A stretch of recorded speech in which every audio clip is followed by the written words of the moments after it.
because of you. We're here because you were there. We've arrived from every corner of the planet to this nation to seek the fulfillment of the promise of America. We were promised a better life in our home countries, where we were told that privatizing water and electricity would make things run more efficiently.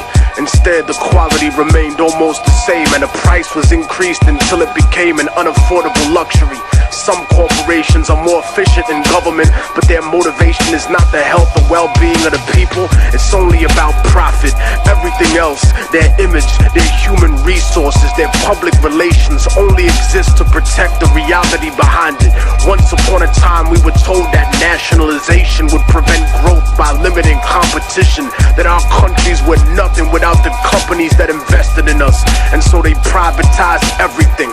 Everything in our country was owned by people that had no connection to our culture, by those who never had our interest at heart. They didn't care about our survival or well-being. They just wanted to turn a profit by raping the land, by exploiting our people, our industry, and our resources. They took everything we built and made it theirs. First by creating racism to justify slavery, building the capital for capitalism, and then when they gave us what they called liberty, everything we had was still owned by them.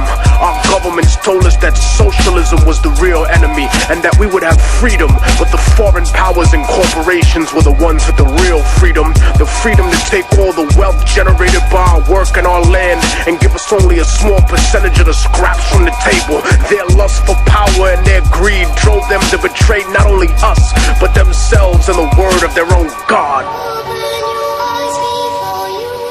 And while some used missionaries and donations to offset this abuse, other countries and companies were blatant with their crimes, using war, disease, and sanctions that killed millions. They supported corrupt governments that were almost like the old slave masters in their repression of the people, because their loyalty was to those who enabled them, installed them, and kept them in power. They became the bastard children of American industry, kleptocracies, governments of thievery. They protected the corporations and went to war against their own people to preserve those profits. The puppet rulers were given billions of US tax dollars to fund civil wars, right-wing death squads, execute political dissidents, sympathetic clergy, and even overthrow democratically elected governments. And so the age of revolution began again.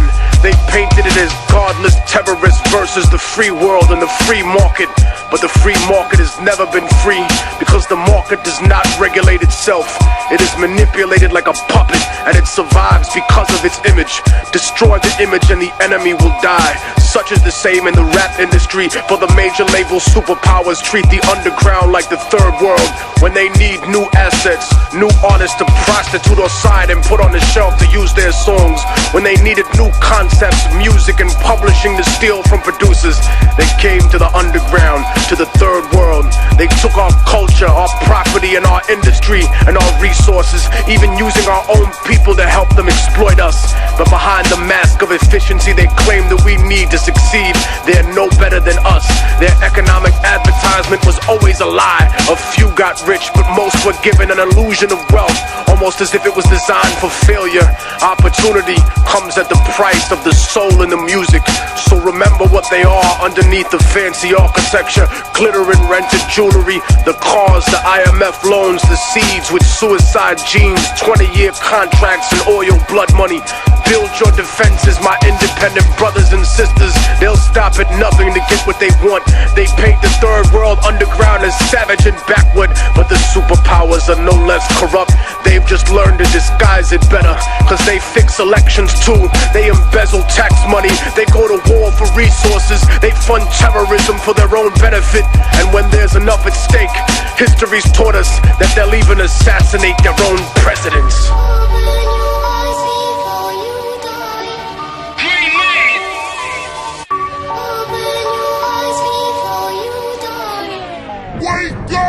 Just as the Columbia we think represents man's finest aspirations in the field of science and technology, so too does the struggle of the Afghan people represent man's highest aspirations for freedom. I am dedicating on behalf of the American people the March 22nd launch of the Columbia to the people of Afghanistan.